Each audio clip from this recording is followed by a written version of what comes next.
Shalom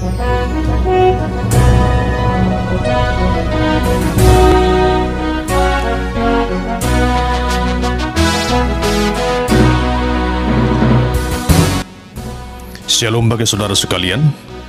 Marilah kita siapkan hati dan pikiran kita untuk menyambut firman Tuhan. Kita berdoa.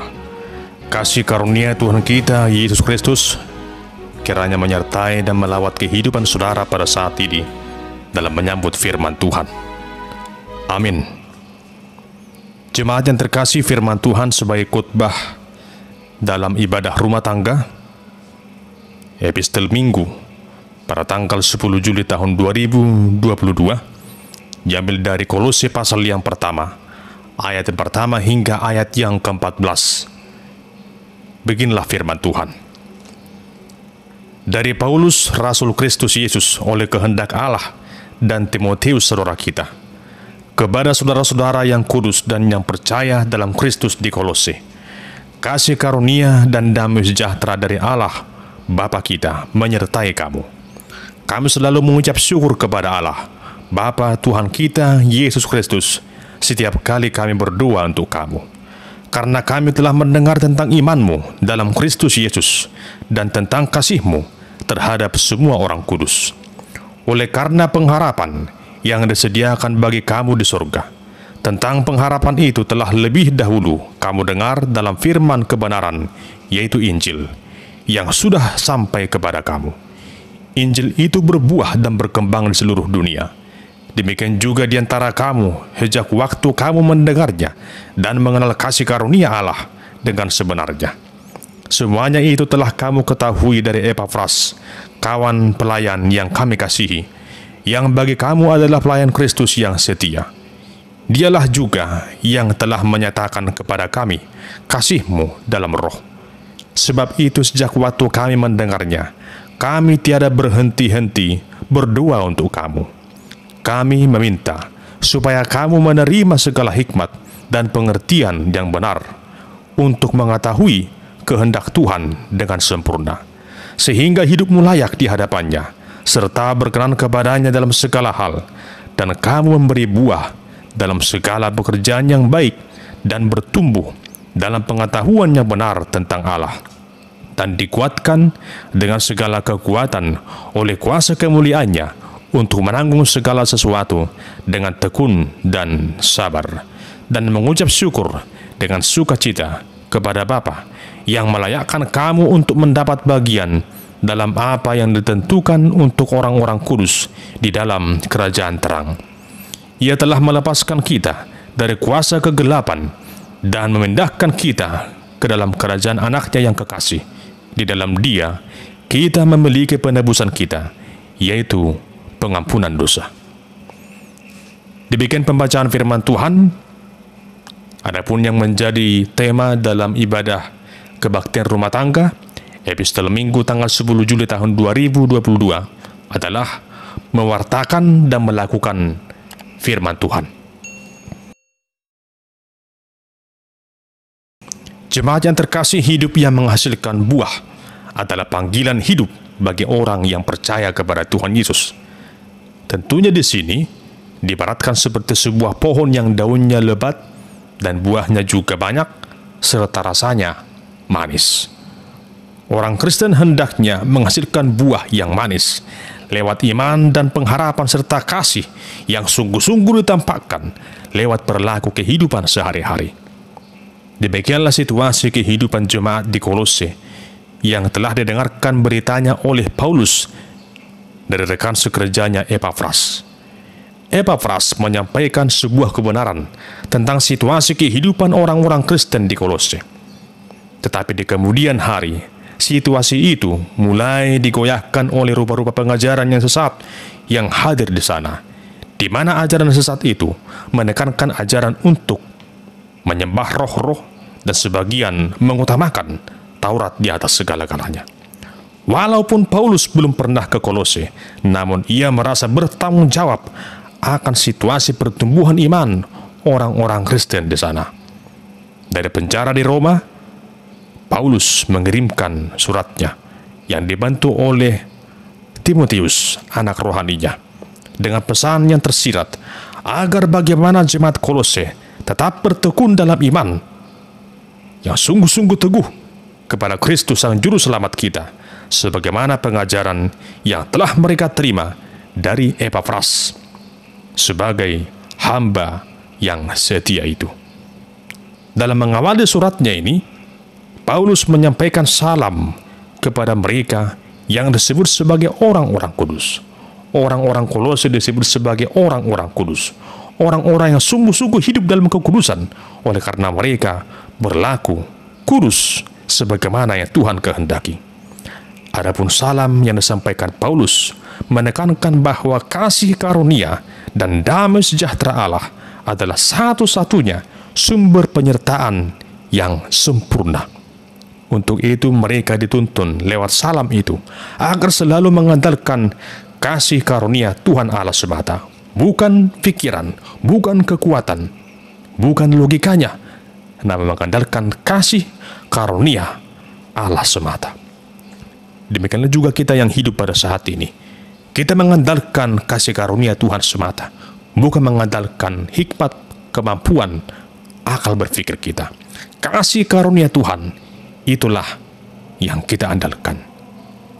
Jemaat Tuhan selanjutnya, Paulus mengatakan bahwa ia mengucap syukur kepada Allah Bapa atas bagaimana jemaat di Kolose beriman kepada Kristus dan mengasihi para orang kudus itu karena harapan yang mereka miliki di surga.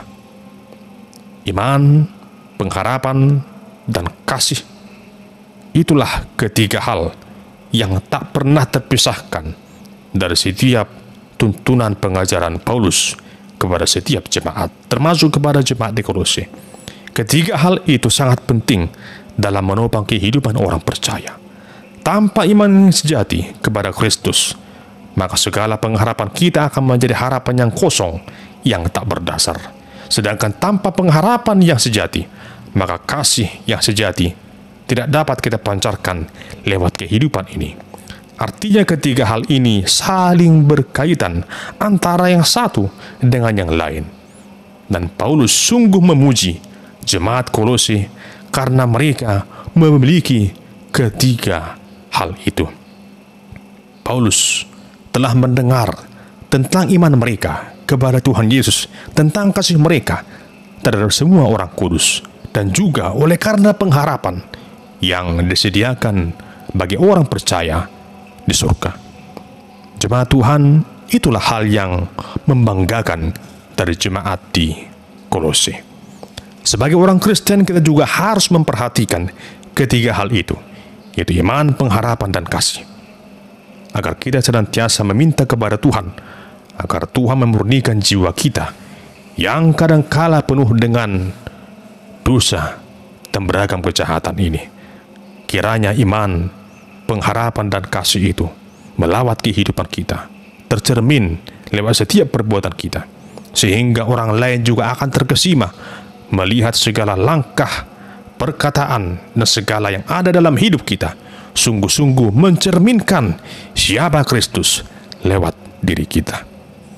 Jemaat Tuhan, sebagai Bapa rohani, Rasul Paulus tidak langsung merasa puas akan kondisi jemaat di Kolose, melainkan tak henti-hentinya ia berdoa agar jemaat itu penuh dengan hikmat dan pengertian yang sempurna untuk mengetahui kehendak Allah dengan sepenuh hati. Paulus berkata, supaya kamu berdiri teguh sebagai orang-orang dewasa dan yang berkeyakinan penuh dengan segala hal yang dikehendaki Allah. Dengan demikian kamu tidak mudah diombang-ambingkan oleh ajaran-ajaran yang tidak sesuai dengan Injil. Adapun tujuan semuanya itu adalah agar jemaat semakin dikuatkan oleh kuasa firman dalam hidup mereka hari lepas hari, sehingga mereka tetap setia menanggung segala sesuatu beban dengan tekun dan sabar, dan mengucap syukur dengan penuh sukacita kepada Tuhan Allah Bapa yang telah memberikan kasih karunia-Nya.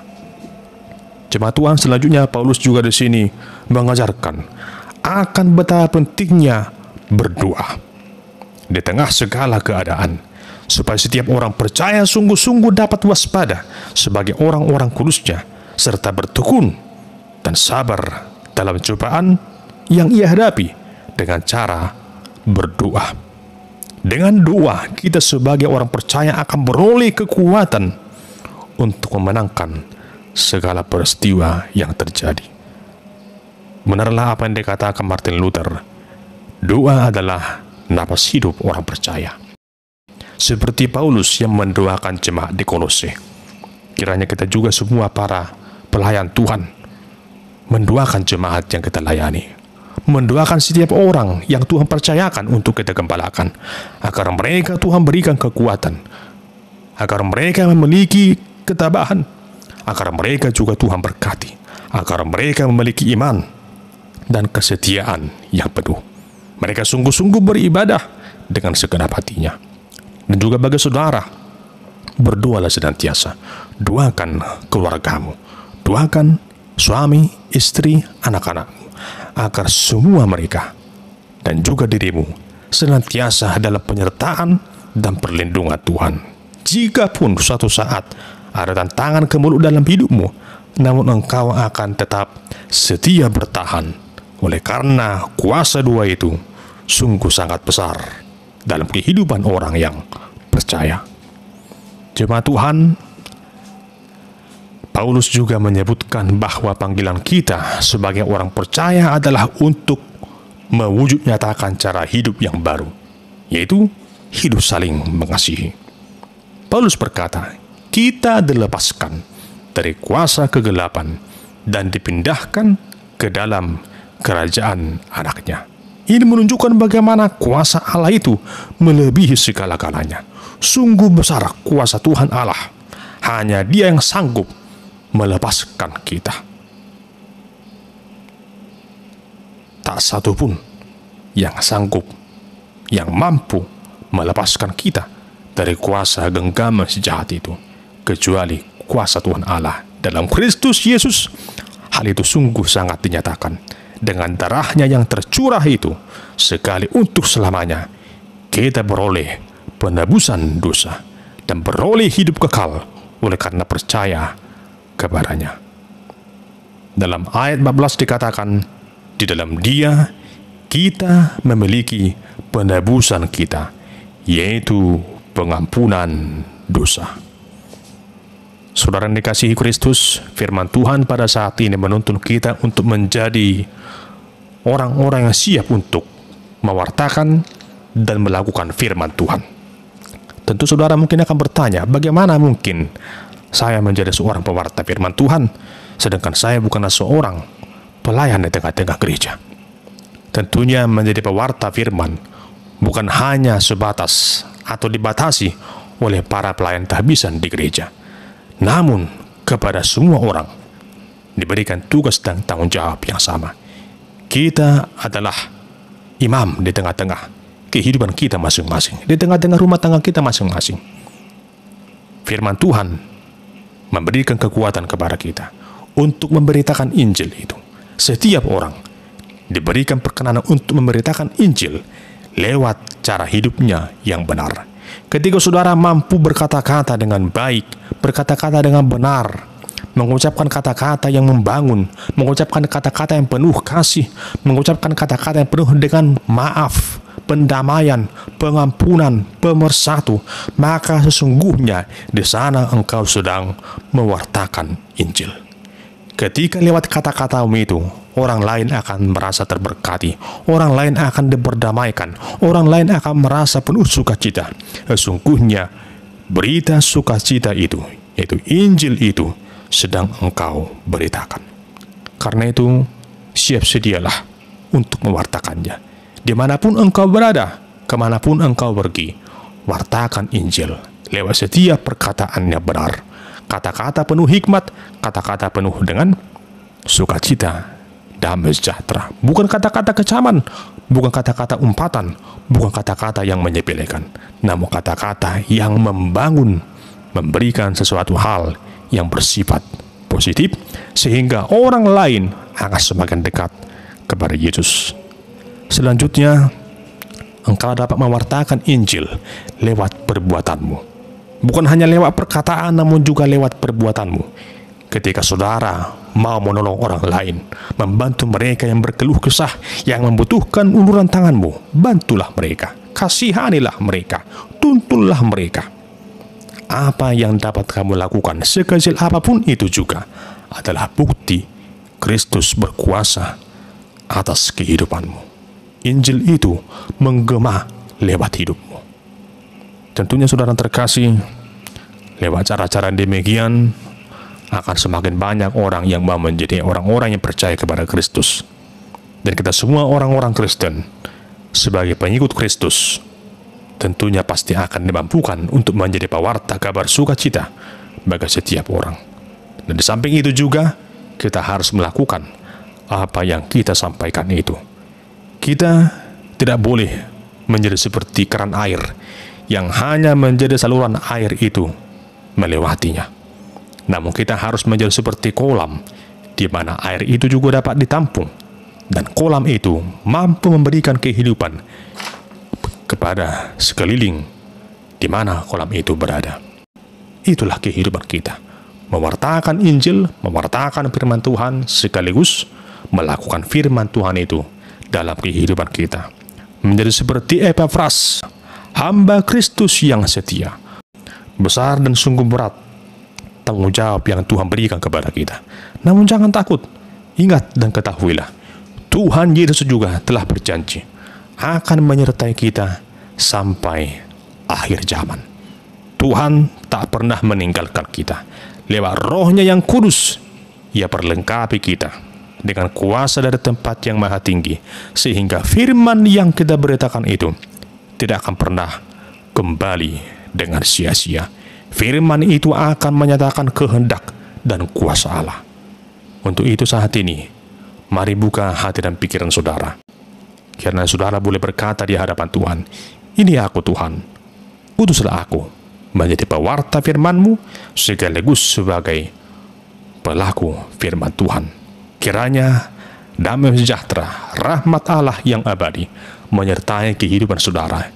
Berbahagialah setiap orang yang mendengar dan melakukan firman Tuhan. Amin. Kita berdoa. Ya Tuhan Allah yang Maha Kuasa, kami sungguh bersyukur oleh karena Engkau telah memilih kami di tengah dunia ini menjadi pewarta firman-Mu sekaligus pelaku firman-Mu itu.